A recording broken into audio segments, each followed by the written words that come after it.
सादर प्रणाम मित्रों। मैं आपका मित्र अर्जुन आज की चर्चा में आप सभी का स्वागत करता हूँ। सादर प्रणाम काका, कैसे हैं आप? मैं ठीक हूँ बेटा। तुम बताओ कैसे हो और क्या विषय लाए हो आज।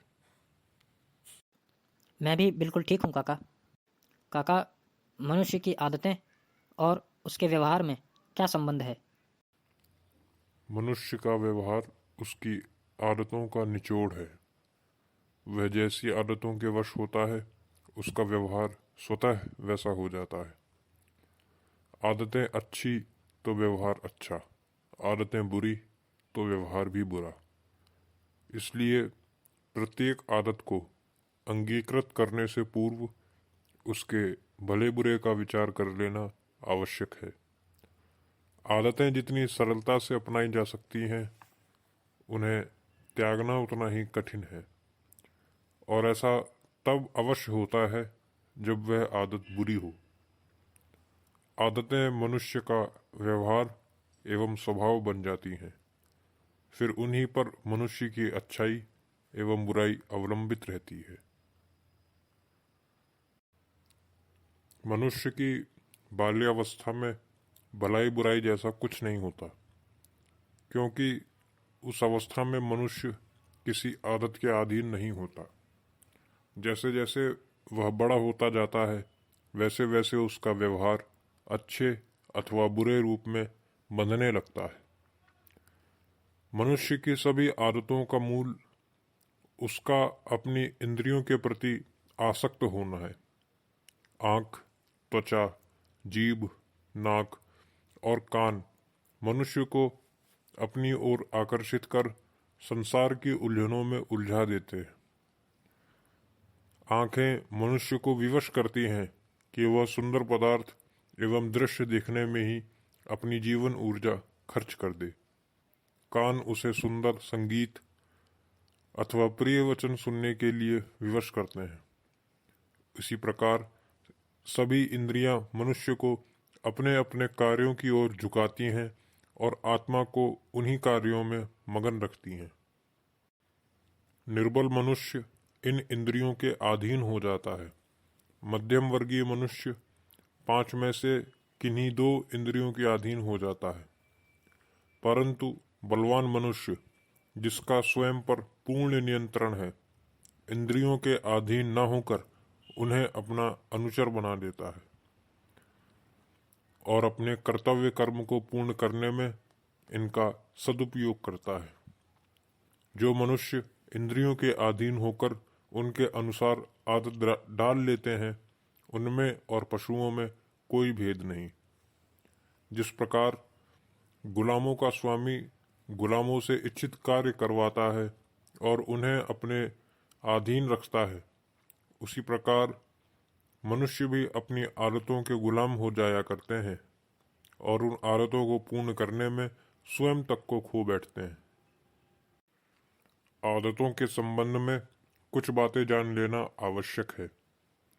किसी सात्विक अर्थात अच्छी आदत को चरितार्थ करना उतना ही कठिन है जितना किसी तामसिक अर्थात बुरी आदत का उन्मूलन करना। उसी प्रकार तामसिक आदतों को आत्मसात करना उतना ही सरल है जितना किसी कीट को मसलना।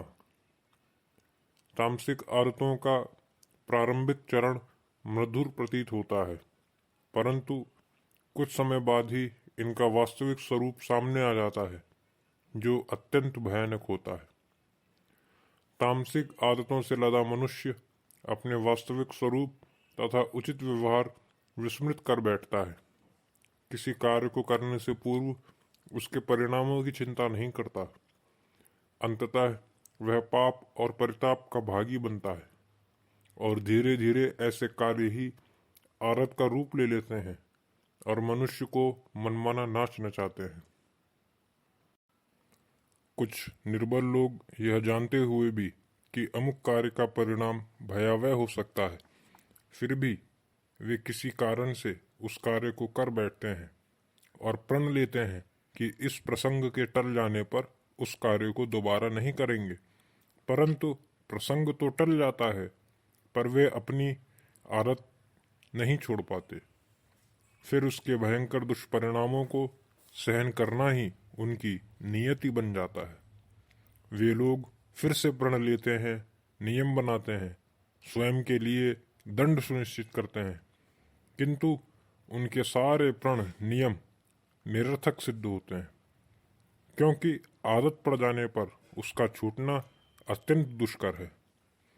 आदत ऐसा सांप है जिसके डसे हुए के जीने की संभावना लगभग शून्य है।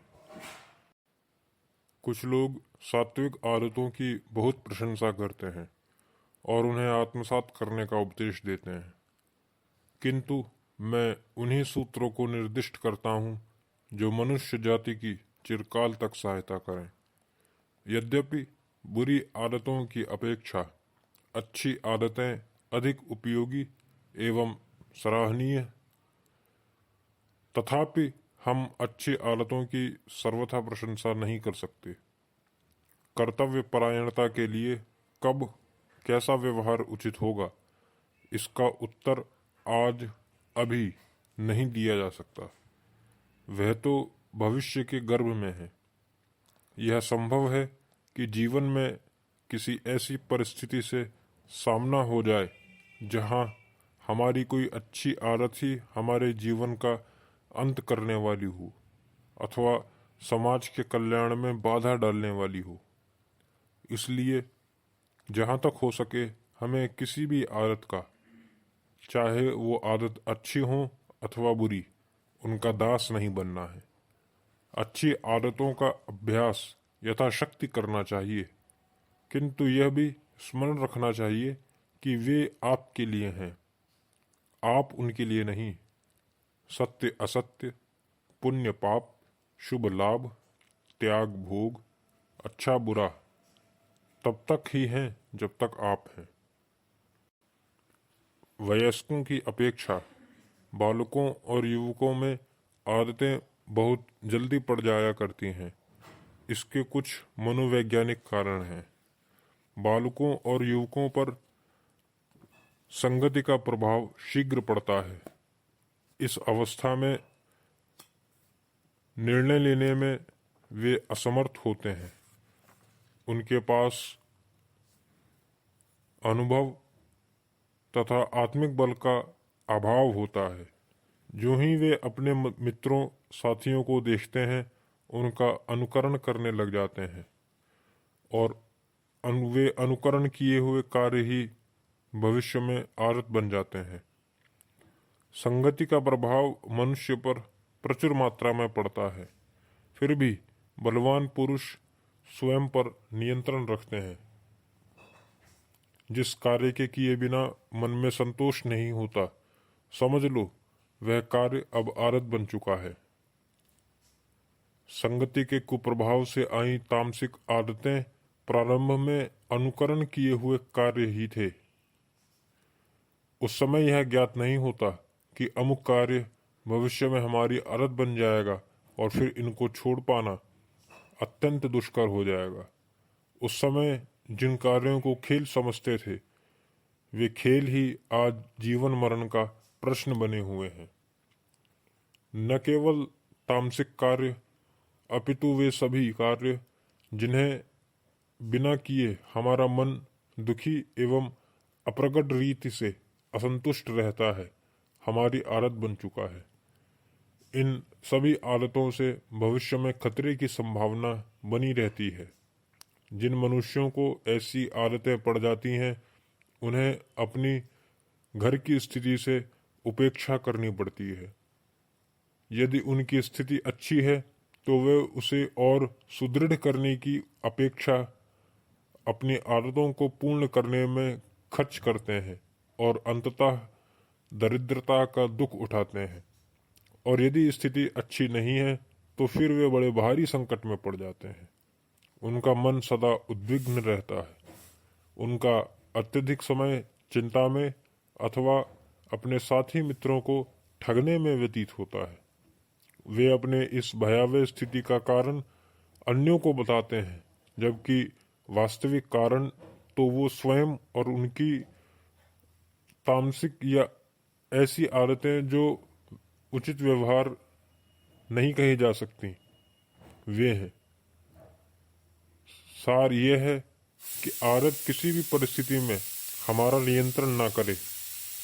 सदाचरणीय मनुष्य वही है, उसी मनुष्य का व्यवहार अनुकरणीय है जो आदतों का गुलाम नहीं होता और समयानुसार शुभ कार्यों की पूर्ति हेतु उनका उपयोग करता है।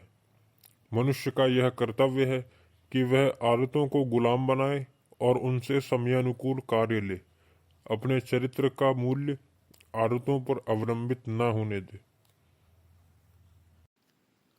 सार्थक वार्ता और अपना समय देने के लिए सादर धन्यवाद काका। कल फिर मिलते हैं बेटा। जी काका, सादर चरण स्पर्श। सभी को राम राम, जय जिनेन्द्र, नमो बुद्धाय, सत श्री अकाल, जय हिंद। मिलते हैं अगले वीडियो में।